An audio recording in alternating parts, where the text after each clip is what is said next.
शेतकऱ्याला फक्त डिझेल घ्यायला पाहिजे.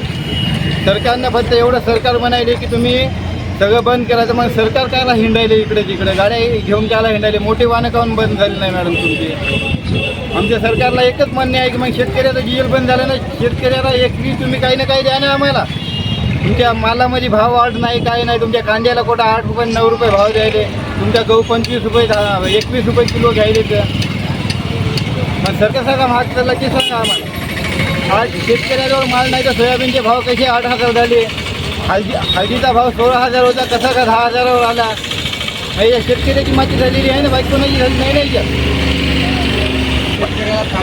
शेतकरी आहे तेव्हापासून पहिलेपासून भिकारीच आहे शेतकरी. शेतकरी केव्हा श्रीमंत झालेला नाही ना. शेतकऱ्यानं काम करून लोकांना जगू आहे, एवढंच म्हणणं आहे आम्हाला. आता शेतकरी सकाळी 6 वाजल्यापासून उभे आहे. पाणी नाही ना, पियायला काही नाही ना. कॅनीचा नंबर त्याला डबल कॅनी लावू देत नाही नंबरला इथं. हे आमचं म्हणणं आहे, काहीच नियोजन नाही आमचं.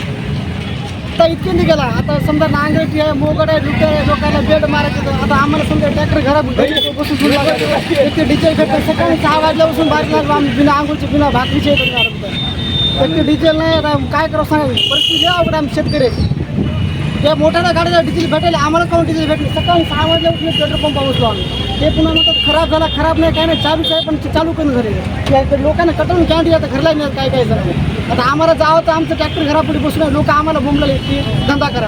कुठून करा, डिझेल भेटलं झालं. आता काय करा, एवढी परिस्थिती अवघड आहे शेतकरी. सकाळी आंघोळ नाही काय नाही, 6 वाजल्यापासून आम्ही बाहेरला थांबून सरकीत दूर कॅन्डी आलं होतं. राहणं होतं नीट करायचं, पाणी पडत आहे आम्हाला, डिझेल भेट नाही. काय करावं सांगा, परिस्थिती अवघड आहे आता शेतकऱ्याची. पासून आलास भैया तू इथं? कालपासून आलेला आहे. तिकडच्या पेट्रोल पंपावर गेलो, तिकडे डिझेल न भेटल्यामुळे ट्रॅक्टर इथं सोडले, पुन्हा आणलं. आणि सकाळी 3 वाजल्यापासून इथं रांगीला लागलेलं आहे. तरी या इतक्या उन्हामध्ये टेम्परेचर कमीत कमी 45 अंश असल्यामुळे या रांगीला थांबल्या. काही करता काय झालं तर जबाबदार सरकार राहणार आहे. आणि इथून नाहीच भेटलं आज डिझेल तर आंदोलन करण्यात येईल.